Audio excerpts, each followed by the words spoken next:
Alright guys, BLM here, back with a new video, and in this video we're back with another video I'm redoing after 5 years. And this is a video that straight up I've been wanting to redo for quite a bit. Now I feel like this is a video that is very much in need of redoing, and that video is me talking about my philosophy on the game of Survivor. Now, again, I did this around 5 years ago, where obviously it's largely just a video of me talking about these more macro topics in Survivor, specifically from a gameplay perspective, the reasoning for how I assess things in the game, why I think the way I do, to where, and this will be a similar style of video. Again, I have a number of, more macro topics here, which again correlates to how I assess players on my winner rankings or player rankings, or just in general will correlate to how I just look at social strategy games and how to play them, to where obviously there will be a lot of correlation between this and Big Brother. Now again, it's not entirely one for one, though again, a lot of the topics talked about here can correlate to that show as well. But with that, again, let's just jump right into it. Again, the first topic I do want to talk about here is primarily focused around Survivor as a game. What type of game Survivor is, where obviously Survivor is a show where, at least initially in concept, you have these strangers living out on an island and initially compete in tribes, where over time they end up voting each other off until we get to the end, where the last few people that were voted out of the game end up voting for the winner of the show. And through that, again, this is what now classified as a social strategy game, which again, in my definition at least, I think is a game where the players of the game have to vote out each other,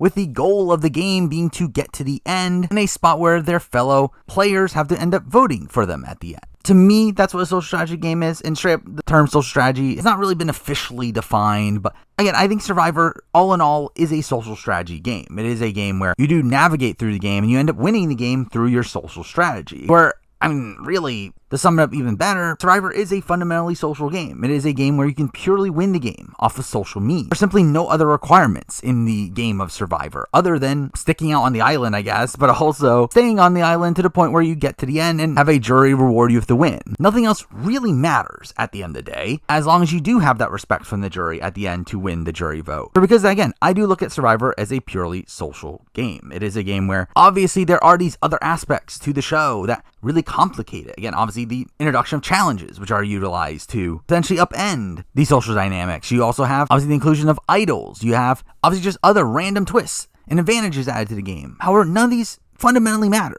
All that matters in the game of Survivor to win the game is the social component of the game and having the respect from the jury to win the game. Now, again, we have transitioned to the point where a lot of respect from the jury does also correlate with strategic game, where, again, inherent likability is not necessarily the end-all be-all at this current point. Though, again, I still think it translates to respect. I think when people say that the jury always votes for who they like the most, I do think, again, they do most of the time, but I don't think they do all the time. I do think, again, the term respect, I think, really encompasses, again, the inherent likability that could play a major factor into a jury vote. Also add in these more game-related topics that could convince some people of the vote as well. But again, at the end of the day, all this is still based on what other people think of you. It is still based on this more social aspect of the game. So while, again, you can navigate through the game through means that are not social, you still fundamentally win the game through aspects that are social. So despite the fact that Survivor has the catchphrase of Outwit, Outplay, Outlast, over time it's been loosely translated into there being a physical, social, and strategic portion of the game. And a lot of people try to utilize this as an argument for why these things are balanced, why these things are all equally part of the game. However, I think this is just a fundamental misunderstanding of the game of Survivor. I think to think that these things are equal is essentially you buying into the propaganda of the show's marketing, to where, again, it's simply just a dumb slogan that they created that they thought was catchy that they put on the logo. It doesn't mean anything. It doesn't correlate to really anything. And obviously, yes, this phrase has now been utilized to describe the game, and again, there are jury members that do look at, oh, Outwit, Outplay, Outlast, that's how I should be assigning my vote, and through that has changed how certain jurors have gone on to vote, but that's not because it's inherently what the game is about. So even in that position, again, they could simply choose not to fully believe in that criteria and vote off just whatever criteria they want anyway. So again, at the end of the day, I do think the game still is summed up in the fact that it is a social strategy game. But with that said, I do still also feel like there is this massive misconception around what the social game is, where I think a lot of people just assume that having a good social game means that you're just likable and that your cast likes you. But again, just having inherent likability is not the end all be all. Again, to have a good social game is to utilize that likability to position yourself in the game in a way that leads to your success. Whether that just be having other people want to keep you safe, or you actually having influence over what other people do. Again, that is what the social game is. To where you hear a lot of talk about how Michelle Fitzgerald is one of the best social players in the history of the show. When I think, again, to me, that feels like a misunderstanding of what the social game really is. Again, Michelle, while again, very likable, very affable on Survivor, is someone that has very little influence on the game on both of her seasons. To where while again, she is liked, she's never really able to translate that into better positioning or actual agency in the game. So while again, I do think she has that ability in her to play a good social game, I don't feel like she actually ever utilizes her actual social ability to truly benefit her game. In really many ways, the social game and the strategic game are largely entwined. Now, they're not entirely one for one, where I would not say they're entirely the same thing, but I do think the strengths of one's social game typically correlates to the strength of one's strategic game. Because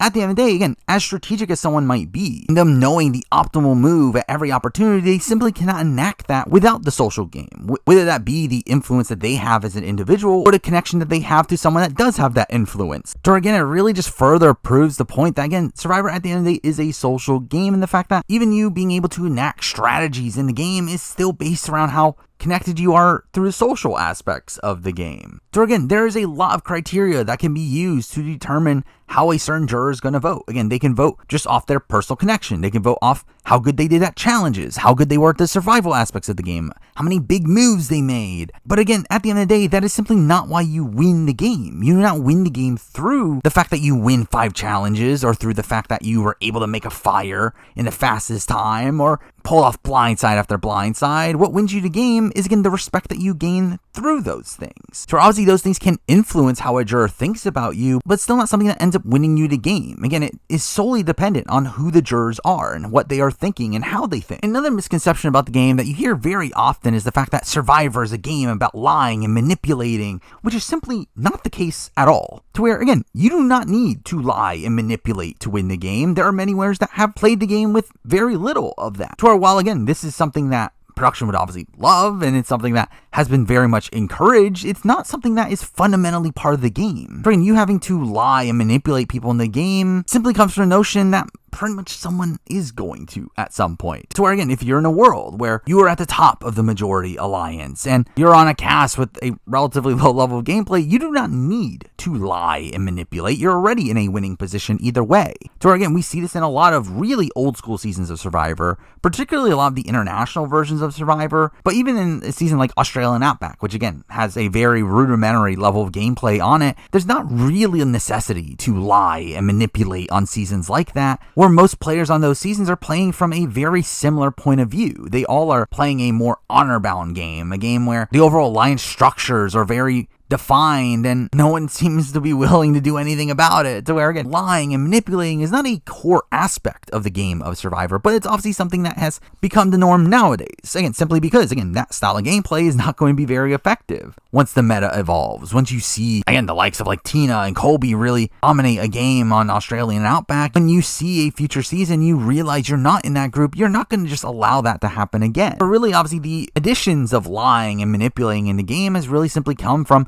the evolution of the meta. But again, it's still not a necessity in the game. You can still win the game without lying and manipulating. And you can win the game through being fully loyal to your group. So again, obviously we saw in Survivor 46 a lot of this talk about how you have the cut, your number one ally, when that's simply just not really the case. Again, we've actually seen this a lot more on Big Brother, I feel like, actually, of people actually remaining loyal to their number one ally, but again, doing the actual optimal move and essentially just guaranteeing that they win no matter what. Again, we see this from someone like Derek on BB16, put in a position where he wasn't going to cut his number one ally in Cody, but also didn't need to, because he played the game effectively enough at that point to where he was going to win no matter what anyway. Same thing goes with like Dan from BB10 and doing a lot of good jury work and gaining respect over Memphis. And we see this a lot more on Big Brother. But I do think it is a topic that very much translates to Survivor as well. To where, obviously, again, I think the difficulty comes from the fact that obviously the level of gameplay has evolved to the point where people are typically aware at people's jury prospects. And because of that, it makes this a lot tougher to do for a duo to ride to the end of the game together unfettered. And while I would say, again, it probably still is the optimal move to get rid of your number one ally, particularly at the tail end of the game.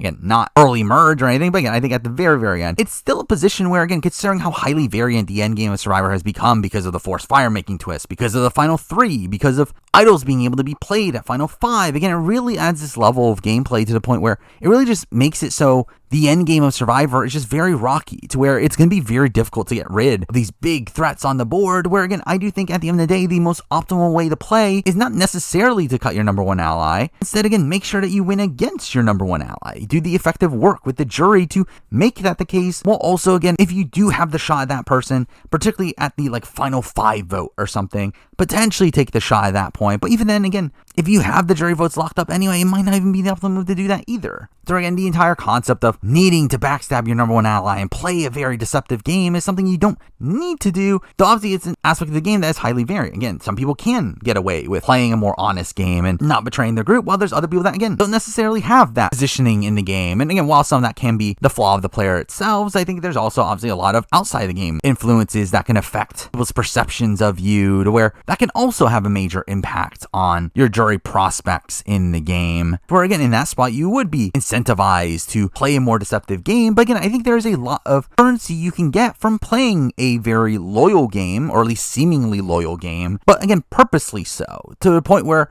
by the time that you do actually finally decide to be deceptive, it makes your deceivousness much more effective in the game. I think Adam Klein is someone that talks about this concept of being so honest in the game throughout a lot of portions of the game that really puts you in a spot to where when you do eventually need to lie, it just makes that lie that much more truthful. And I feel like, to me, that is a more effective way of utilizing lying and deceiving in the game than just lying and deceiving for the sake of it, which it seems like most people come into the game of Survivor feeling like that's the way they need to play the game. Now, with that out of the way, I do also want to talk about my main criteria when talking about my winner rankings of Survivor, which again, I have talked about it as if it's dominance, which I think most people obviously correlate that to how much control you had in the game. Though really for me, I do consider it much more than that. I do think dominance is much more than just simply who is at the top of the pecking order and who made the calls. To while again, that definitely is an aspect of it, I do think how much agency you had in getting your way through the game is something that is very important to my assessment of people that place very similarly in the game. Where,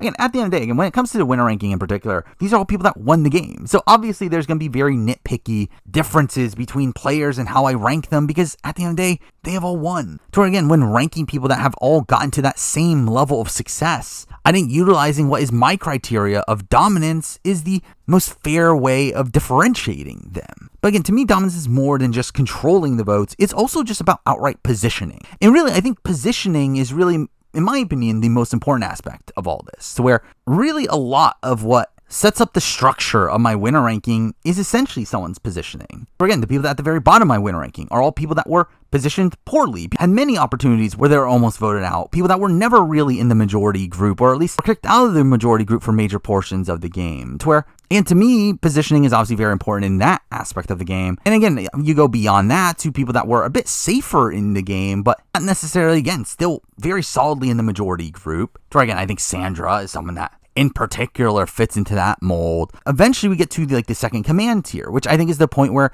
you start to get people that, again, were in the majority group for the majority of the season, but that is the point where, again, to me, the dominance, aka, again, how much control you had in the game, how much agency you had in the game, is where that aspect of the game becomes a lot more important to me. But again, the overall structuring of the list largely does come down to positioning. As again, going beyond that second command tier, you eventually get to the quote-unquote dominant players. And by dominant, again, yes, there is definitely this aspect of, again, you were controlling the votes, you were getting your way, but it's also a lot of it based around how you were positioned within that group. Were you the best position in that group? Were you making the moves that solidified your position in that group? Did you ever fall out of that position? Again, that is a lot of what really ends up structuring my overall winner ranking. Again, when looking at the people at the very, very top of the list, the likes of Kim Spradlin, the likes of Boss Rob, there were people that were at the top of their power structure and had had no real points where they were ever in danger of being outside of that power structure. So again, for me, dominance is more so than just how much control you had in the game, but also in your positioning in the game.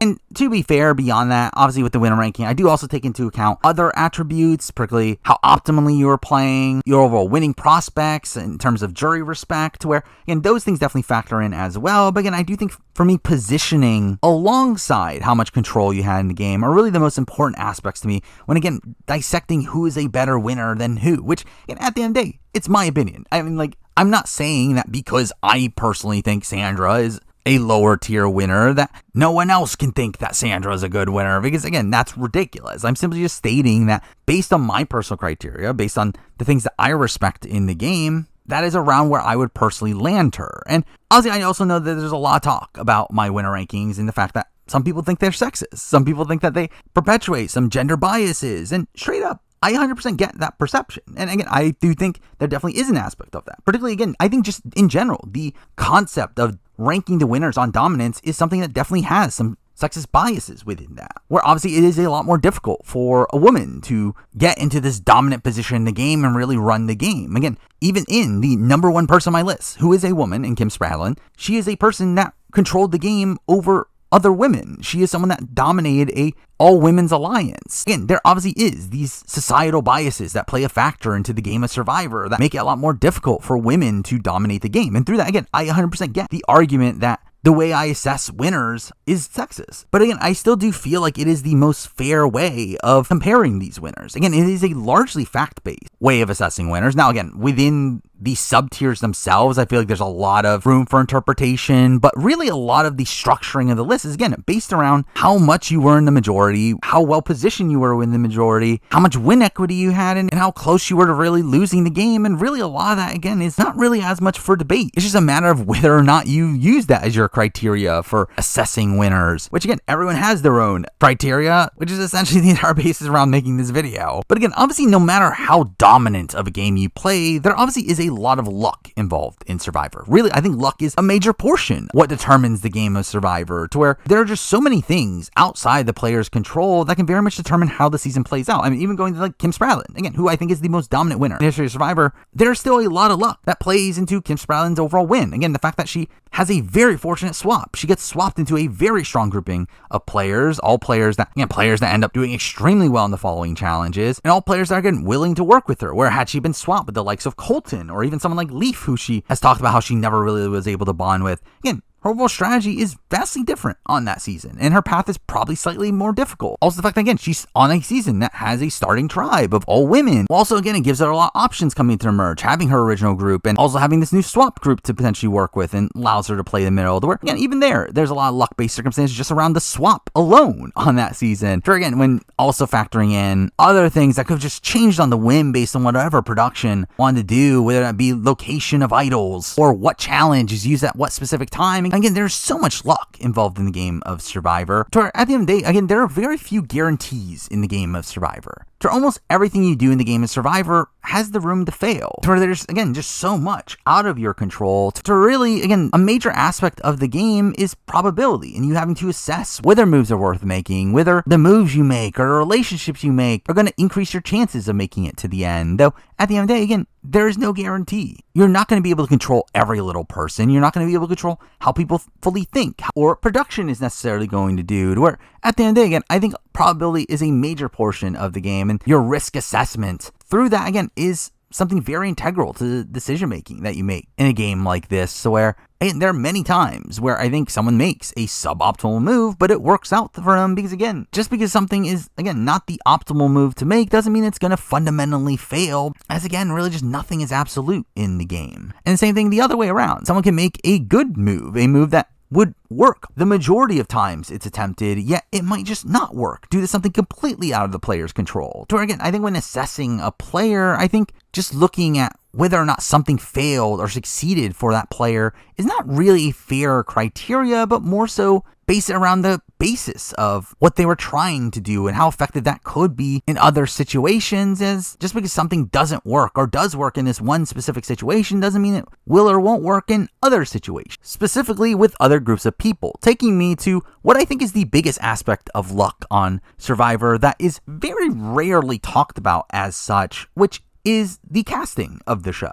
Where, straight up, I think the biggest aspect of variance that could be had on any given season of Survivor is who you're cast with and how that affects how the game plays out. Not just in how you navigate through the game, but also in how people think about the game. So pretty much on every single season. Again, we recently got talk on the show about the social contract, which, while weirdly defined on that season, I think at the end of the day, again, I think really comes down to just a concept that every cast is different. Every cast has their own set of values that they're going to respect. And while, again, really that goes beyond just the cast, it goes to each individual person. Obviously, people within the cast can be influenced by what certain other members of the cast will be. And really, as a whole, all that really matters is what the majority of that cast believes in. Is obviously that shapes the entire culture around the season, to where, again, I think that is a major aspect of the casting that can change how the winner is determined, can also change how people navigate through the game, to where even beyond that, obviously a major, even from a more micro level of just a specific player in a game of Survivor, who they are cast with is a major change to how they will navigate through the game. Where, imagine a world where some of these power duos in the game just so happen to not be cast together. Again, what if Dominic was in Ghost Island without Wendell? What if Wendell was there without Dominic? What if JT was there without Steven? Steven without JT? Malcolm without Denise? Again, the way that they have to navigate through the game is vastly different. And same thing goes the other way around. Again, there could be massive enemies cast together as well, to where just in general, again, like who you are cast with plays such a major factor in your success in the game. To where, while again, there are definitely players that probably do poorly on every appearance they have on a season, I do not think how a player does on one specific season is really the end all be all of who they are as a player. To where, again, you can get very unlucky and just being put together on a tribe that is not very favorable towards you. Now, again, at the end of the day, I think some of the best players of all time, especially on a all newbie season, would more than likely survive most given starting scenarios. But again, it's still not an end all be all. Again, there's still going to be situations where someone, again, is just not in a favorable position just due to the fact that they're cast around people that they have a tough time working with. And beyond that, there's also another aspect of that with Survivor in particular in tribe division, where obviously tribe divisions are decided by production most of the time, where this can also play a major factor in how you navigate through the game, as one of these, again, power duos in the game start on different tribes. That also radically shifts how a person has to play the game. Again, just imagine a world where when making the tribe divisions, JT and Coach are swapped in tribes. Is Steven going to work with Coach in the same way he worked with JT? Is he going to have that connection with Coach in the way that he had the connection with JT? Obviously, no. There's just so much of how a season plays out is so largely dependent on these things that are just simply out of the player's control. Who they are cast with, who they are put in the same tribe with. Or while you would think that the best players be able to be flexible and navigate through these more tricky situations, again, it's still not an end all be all. With obviously all-star seasons in general, very much skewing that concept, where, again, on all-star seasons, obviously your threat level plays a major factor into things. Also, outside the game relationships play a major factor into things, whether that be the connections a player has from how they played on a previous season or connections that they had before the season actually started, where obviously, again, pre-gaming can play a factor into things. Again, there's so many other factors with all-star seasons where, again, I think if you're booted relatively early on an all-star season, particularly if you are someone that, again, had a massive target on your back or had these other outside the game circumstances impact your run on the season, to me, it's like that doesn't really detract that much from you as a player, considering I feel like you were coming into that season in a very unfortunate position to begin with. But also, again, there still is this aspect of, to be a truly great player, you do have to know who you are playing with and play accordingly with that. Again, there is still this aspect of the game to where, well, yes, you could be in a group that is not particularly favorable towards you, you should be able to recognize how a certain person is playing the game and how to get on that person's good side, to where, while it's not always going to be effective, and to me, to play optimally in the game would have you having to recognize how the people around you are playing the game and utilize that to your benefit, whether that be to bond with a person and try to get them to vote your way, or also to just get respect from that person to where they end up voting for you to win.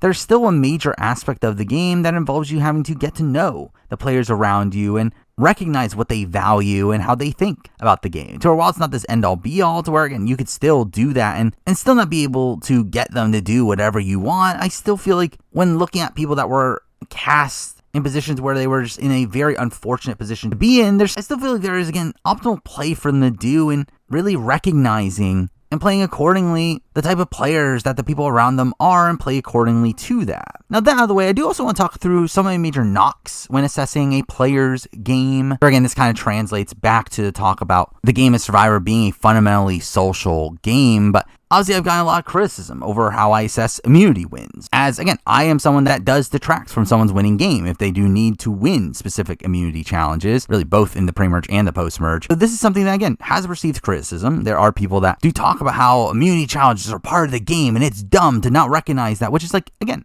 obviously they're part of the game. No one's saying they're not part of the game. I'm just saying they're a part of the game that I think is extremely luck dependent. Now, again, not necessarily in the fact that you would win that challenge, as again, there are challenges that are definitely catered towards specific people. Again, there are challenges that are very physical, and through that, the most physical player on the tribe is going to win. There are challenges where being lighter helps you win. There are challenges that are more intellectual. There are challenges that involve puzzles. And in general, again, there are very different types of challenges that, again, do favor specific people. But again, that's also exactly the point. The fact that there are so many varying challenges that benefit very different people. To where, again, we have never seen a person win every single individual immunity challenge in the history of the show, because that would require essentially a superhuman to do that. Someone that is literally good at every little thing. And too, for Ozzy comes very close to that in Survivor Cook Islands. But again, even he was not able to do that. So again, that is something to note here. But really the bigger reason why it's a knock to me is because, again, what challenges appear in what positions is entirely luck dependent. Where again, it really is up to the discretion of production to decide when certain challenges are going to be utilized and what challenges those are. So again, you can be in the likes of a Mike Holloway, a Tom Westman, a Terry Dietz, who are good at the majority of Survivor challenges. Again, very good at a lot of endurance challenges, very good at a lot of obstacle course based challenges, but we've also seen in the past where there's literally been immune challenges, which are just memory challenges or food eating challenges, to where again, those require very different skills than the types of challenges that someone like Mike Holloway or Terry Dietz is going to be good at. To where, because again, it's entirely luck dependent on what challenges production utilizes at what time. That determines how you navigate through the game if you are relying on competition wins, which is why, again, I think if you need to win a competition, there is still an aspect of it that is fundamentally you relying on luck. Or while again, you might be a shoe-in to win a specific challenges, you're still relying on production picking that challenge for that specific point, which is something that is completely out of your control. With Terry Dietz actually being a major example of that. Again, I think the final immunity challenges for Panama is kind of just the epitome of this concept. Again, that being a challenge that even in itself is an endurance challenge, something that Terry Dietz has shown himself to be very good at in the majority of endurance challenges, but that's specifically one where he's essentially screwed. It's being one that very much disfavors someone that is a bit heavier, to where because that Terry Dietz has a very difficult time balancing on the platform that he has to balance on, leading to him losing the game because of, again, the type of challenge that Survivor production decides to utilize for that spot. To where, again, it's entirely a luck-based situation. So again, whether or not you get a specific type of challenge that benefits you in the game is entirely based on what production wants, which also translates to idle plays as well. Now, I do think idle plays are a bit trickier because there are a couple additional factors to that. I think idle plays have an added aspect of luck to them in the fact that there's not necessarily going to be an idle at all times. So where, again, immunity challenges are a necessity. They are something that are in every single round of Survivor, where there's always going to be at least some opportunity for a player to win immunity, which again is something that is added to the game, but there's not necessarily always going to be an idle in play. Now again, in modern Survivor there very likely is going to be, but that's not a fundamental aspect of the format of the show. So again, I think to me, having an idle is again slightly more luck dependent in that way. We're also very luck dependent in the fact that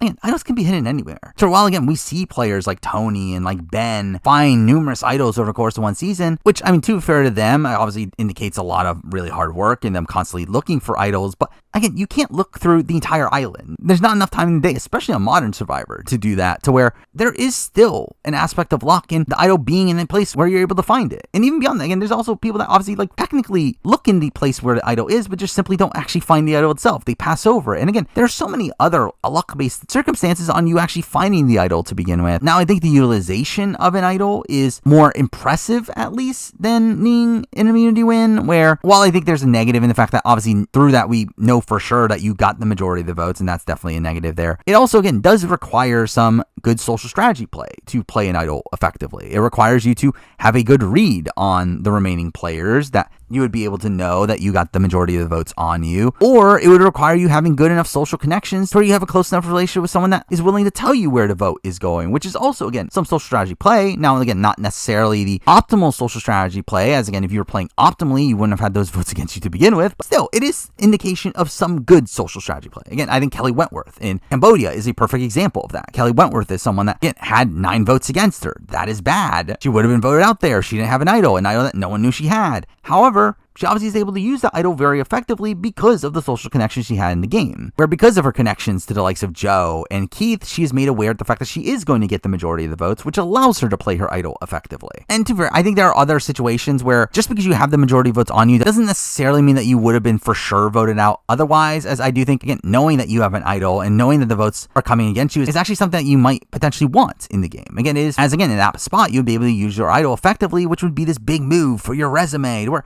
again, there's not this end-all be-all necessarily of idol plays and them being this massive negative for you. However, I do think any instance where idol is utilized effectively, it is put in a spot where you do fundamentally fail at getting the votes off you, which again, I do think is a negative. However, at the same time, I do feel like idols can be used very effectively in the game. I personally think the utilization of an idol to save someone else in the game and pull off a big maneuver is probably one of the most impressive things you can do in the game. So again, if it's a spot where you don't necessarily need the idol yourself, but if you were to play it on an ally and pull off some sort of weird plurality vote, I think that's a very impressive play you can utilize with an idol. However, again, I do personally still think that if you need an idol to survive in a round, that does show a failing on you as a player, that you were not able to get the majority of the votes to keep you around, especially considering, again, how luck-based finding an idol can potentially be. And with that, obviously, goes without saying that obviously being saved by a twist or being brought back to the game through a buyback is something that I also do look at as a massive negative for your game. Probably the biggest negative you can possibly have is you being voted out and returning to the game. Again, the fundamental core of what Survivor is you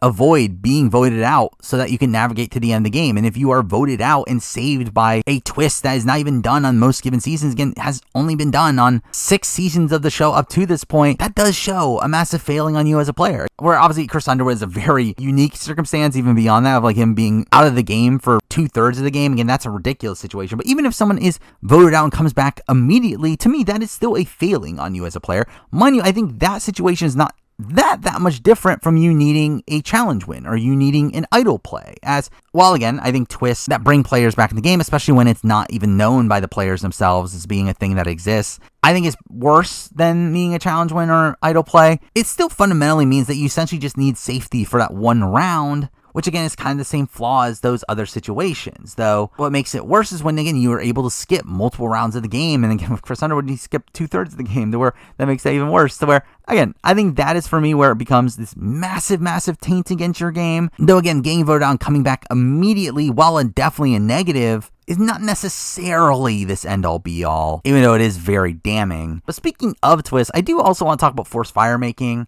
where obviously I hate the forced fire making twist. I mean, that goes without saying. I mean, it's really just a format change that takes away from the initial concept of Survivor, which again, they've been slowly doing over time, where even the introduction of the final 3 does that as well. But again, forced fire making really does it even more, where again, it fundamentally changes the final 4 round, taking out the aspect of players voting out each other and instead making the determining factor a fire making challenge. Now, at the end of the day, it actually could be worse. I mean, at least there is a social strategy aspect to this round. The fact that the winner of immunity can at least save somebody and does essentially decide who goes into fire making. And that is at least a social strategy aspect added to this round that makes it not the worst it could possibly be, but it is still very bad. Where obviously fundamentally adds an importance of needing fire making skills to navigate through the game. It makes it so that half the players that are in the game by the time of the final 4 need to have the ability to make fire to get to the final 3, which obviously is something that does shake up the game of Survivor. Again, a game that is purely based around social strategy means a game that is, again, fundamentally a social strategy game, now having this non-social strategy game aspect being a core pillar of how you navigate through the game. To where something that really shakes up how the end game is structured as well, where now you have to take into consideration people's ability in fire making, and that could potentially make someone a bigger target on the board, despite the fact that, again, it shouldn't be that relevant in a game of Survivor. Again, the way that you win is by getting respect from the jury jury. The fact that fire making can be such an integral aspect in your navigation through the game seems kind of ridiculous, along the fact that also considering Final Four is now essentially a challenge, you have no actual agency in voting someone out. The fact that idols are being able to be utilized up until Final Five, which is pretty insane that that's the case.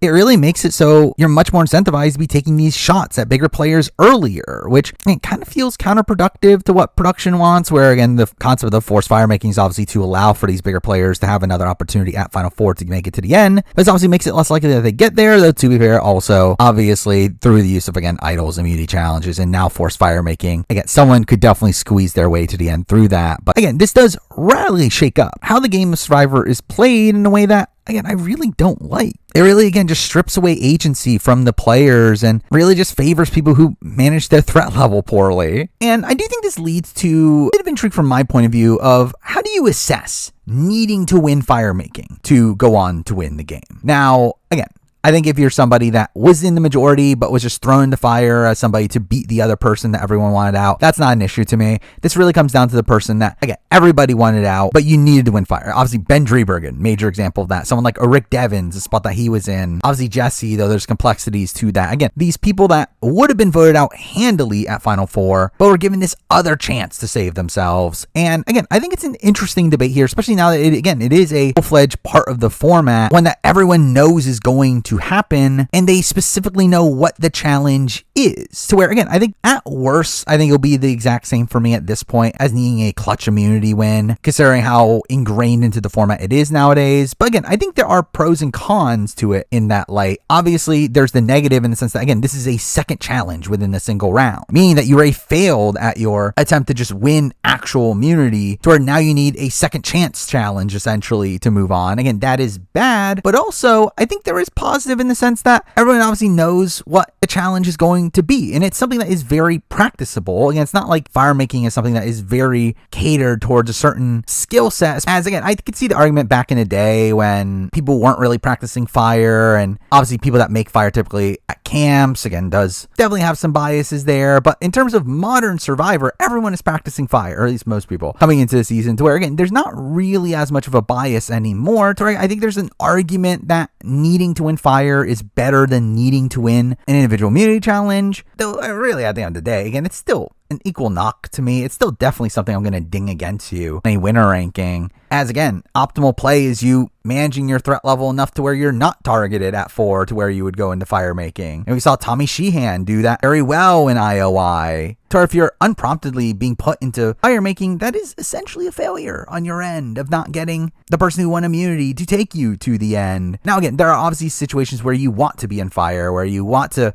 make a show in front of the jury. And again, that is a completely different circumstance. But just in the case of, again, someone like a Kenzie, where Kenzie didn't want to go into fire, but gets thrown in because Ben was just closer to Charlie. Again, I think that is a knock against her. But again, at the end of the day, I do think it's still a knock, again, on a similar level to that of challenges and idle plays. I get each of those very different in the pros and cons of those specific situations, though I do think while fire making, again, is an ingrained aspect of the game nowadays, it wasn't beforehand. So I think especially when comparing a modern winner, someone gets saved by fire, in comparison to an old school winner that didn't need that, again, I do think you're going to have to ding them for the extra needed safety there. And again, with it, I might as well talk about the Final 3 versus Final 2 debate as well, to where, again, I personally stand by, I personally like the Final 2 a lot more. I think the Final 2 is a situation where, again, it fits within the core concept of Survivor. You continuously vote out people until you simply cannot vote anymore, to where at that point, the decision maker on who wins between the Final 2 is, again, based around the last people that were voted out before the end game. And again, I think that was initially a core pillar of the game of Survivor that has now changed to now have a Final 3 to make it more likely that a bigger player gets to the end. And now forced fire making is there to add to that as well. To where, I mean, it's like, yes, I get the concept that people are upset that you can get to a Final 2 where you have one good option, one bad option, and the good option just wins easily. But again, that just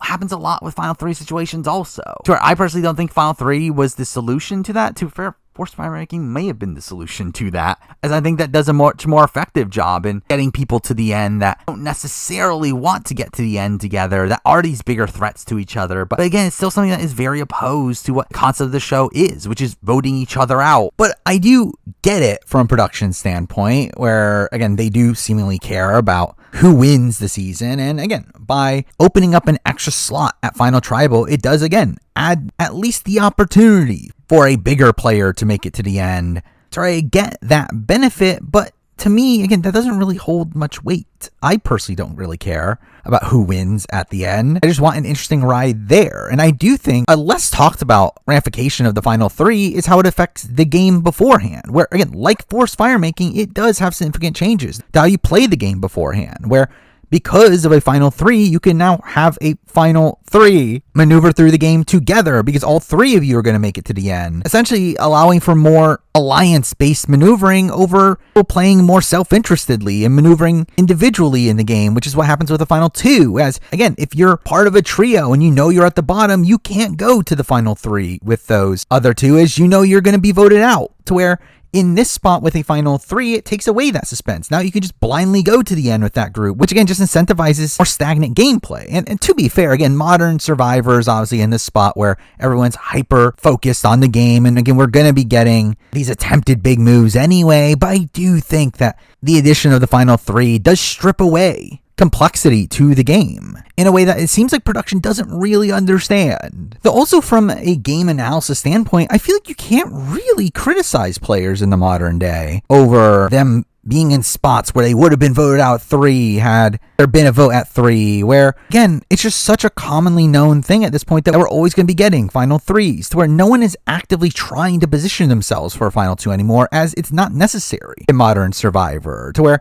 while I do think, like for the likes of Cook Islands, for the likes of Fiji, these seasons where they did not know that they were going to have final 3s, I think you can still dock them a bit for putting themselves in positions where they could have potentially been voted out at 3. I do feel like for modern seasons, you can't, just because it radically changes how the game is played. They would be playing the game and positioning themselves very differently had they known it was a final 2 over a final 3, to where, because that, I mean, realistically, this change doesn't really change that much of my analysis of the game, but I do think it very much changes how the game plays out as a whole. Now, going back to talking about twists and buybacks after that really long tangent, I mean, obviously you can also be very much screwed by these things as well. Also, swaps are a major luck dependent portion of the game. So again, it kind of works in the opposite way as well, to where again, you can be someone like Tommy or someone like Tony in Winners at War that gets very unlucky in the game through all these additional changes to the game. And again, they faced a lot of adversity through just how the game was formatted. Again, Tommy was someone that through a split tribal twist was put on a group that was entirely of the opposing tribe. And Tony is someone that had the entire endgame locked up, but obviously the return of an Edge of Extinction player really shook up the endgame dynamics. So they obviously faced adversity from the twists of the season, overcame it, which I think makes their games even more impressive, though there's obviously players that are screwed over by twists and aren't able to get out of that. Again, obviously someone like Aaron is someone that was commonly talked about from China, someone that was handpicked by the other side and to swap over and gets voted out because of that. Really, there's a lot of people just across Survivor history that get swap screwed in the game, get swapped into a position that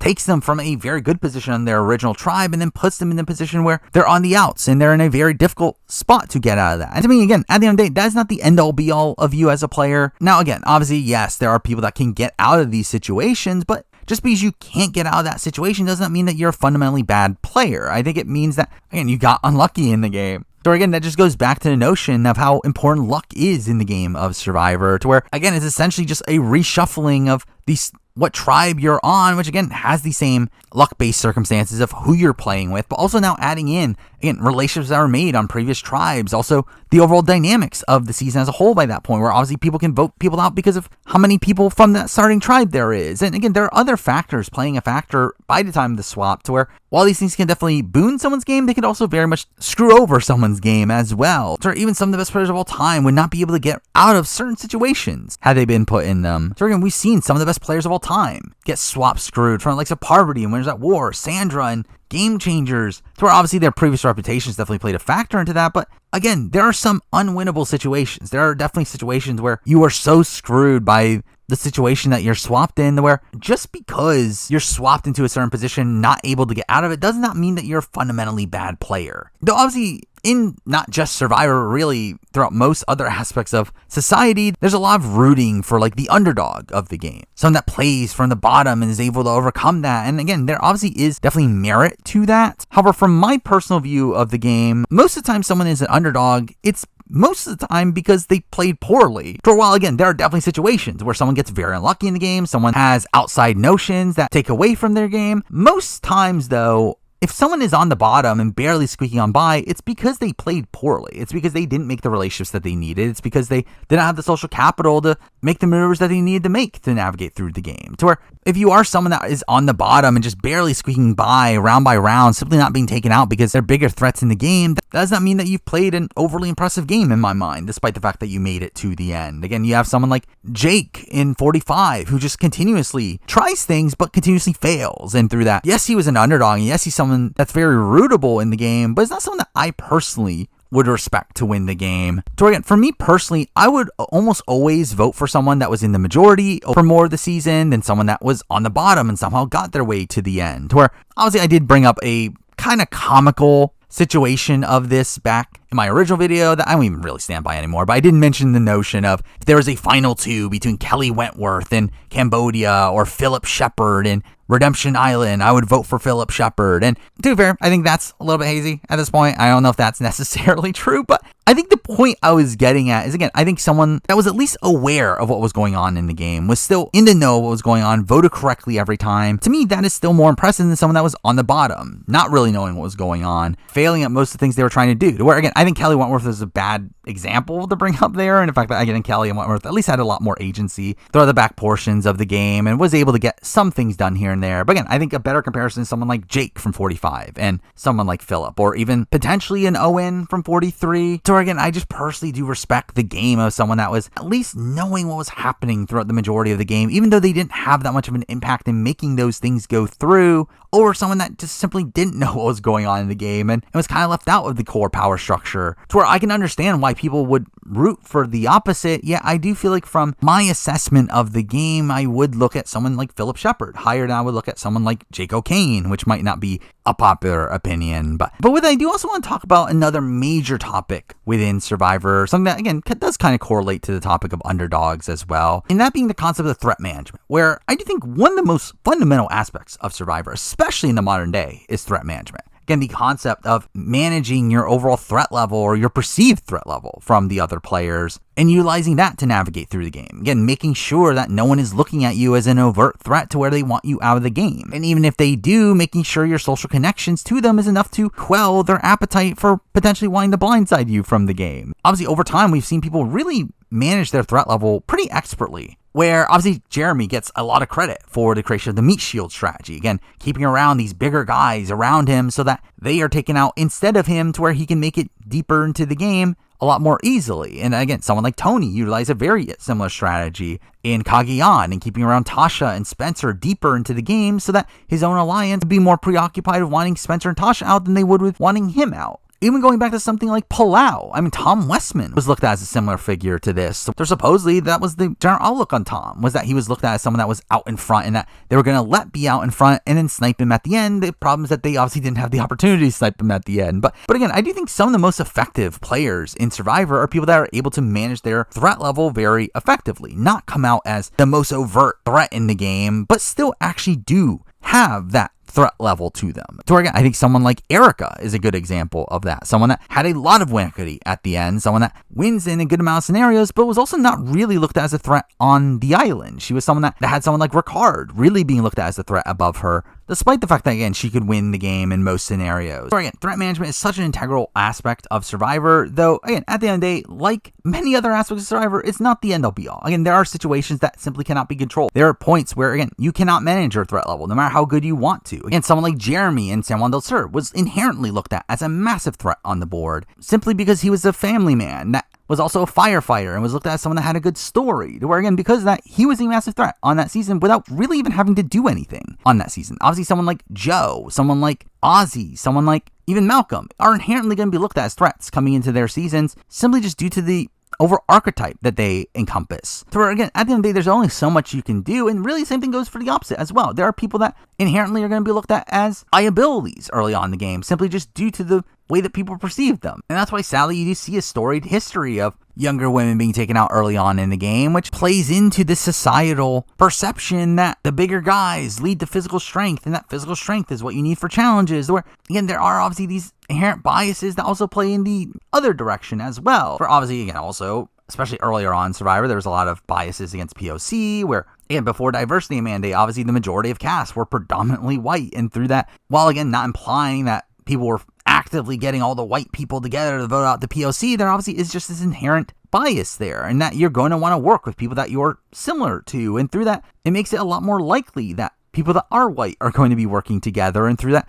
gives the POC a massive disadvantage in the game. Through obviously, again, there have been strives for sure in course correcting from that, but it's still definitely an aspect of the game that no matter who you are going to have this bias that you're going to want to work with people that have similar backgrounds to you. Through that, again, that does lead to a lot of outside of the game circumstances that do very much affect your game. But final topic I do want to talk about in this video is the concept of jury management, to where, again, it's something that gets very loosely talked about within the community as really this like end-all be-all, what determines whether or not someone votes for you, where I myself probably use the term jury management very loosely as well. However, again, to me, the concept of jury management is simply how you treat jury members on their way out that affect how likely they are to end up voting for you. However, again, like a lot of the concepts we've talked about so far, it's not this end all be all. Like, I do think there's a lot of talk about how because you didn't get a certain person's jury vote, that means you mismanaged that jury member, but that's not necessarily the case. As again, that implies that you have full control over how a person thinks and how a person acts, to where